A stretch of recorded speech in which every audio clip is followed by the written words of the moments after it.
After years of promises by this government to make this country an independent Brexit Britain, we finally have some good news. Her Majesty the Queen is introducing the British Bill of Rights to say no to the European Convention on Human Rights.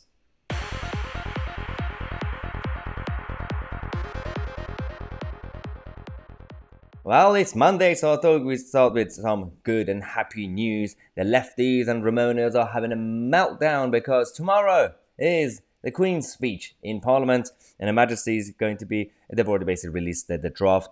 They're introducing the British Bill of Rights. For the past few years, we've had this debate for such a long time now. We had Dominic Raab coming out to say we need one. We had Liz Truss, we had Boris Johnson, and we've been waiting for something to happen. Even Theresa May wanted something like this. That tells you something, right? There is definitely appetite. Now we have a situation where tomorrow we're going to get the details. So come back to this channel, subscribe now, come back tomorrow when we have the actual details of the proposal by the actual bill and see what's going to be in it. The whole point of this is not necessarily to trigger the Ramonas and the leftists. That's just a bonus. It's to replace the superiority of the European Convention on Human Rights. And this building, by the way, in Europe, that's in charge of the so-called human rights, it actually looks like one of these like Bond villain buildings. It literally like, I don't know what they're sitting there with like cats, like waiting for the UK representatives to get there. But this is the building that's been preventing us from deporting foreign criminals, illegal migrants. It will help us, this new bill, to take back control of identity and actual justice system to be able to do our own human rights. The left want to tell you that this means that we're not going to have human rights in this country. We helped the Europeans write their own version. Now, we gave them British standards.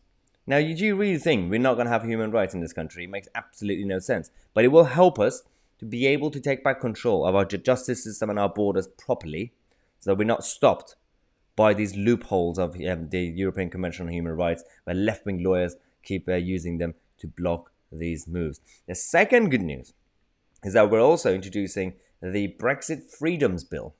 This is, again, something that we've been waiting for since probably 2017, after we triggered Article 19. And the thing is, one of the issues we're facing right now is post-Brexit negotiations, the actual deal, and post the end of the transition period.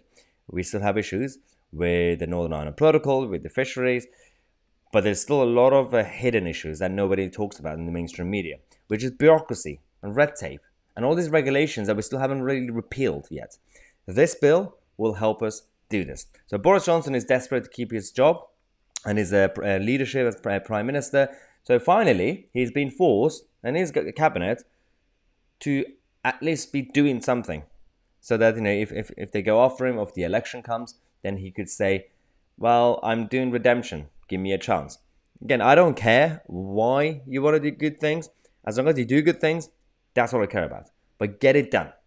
I know what you're saying. I'll believe it when I see it. Yeah, I'm with you. I'll believe it when I see it. But we're going to wait for the details of Her Majesty the Queen's speech tomorrow in Parliament. And we might do a live stream, actually, live reaction. So subscribe to the channel. Click on the bell next to it. I'm Tousi, and we are the media.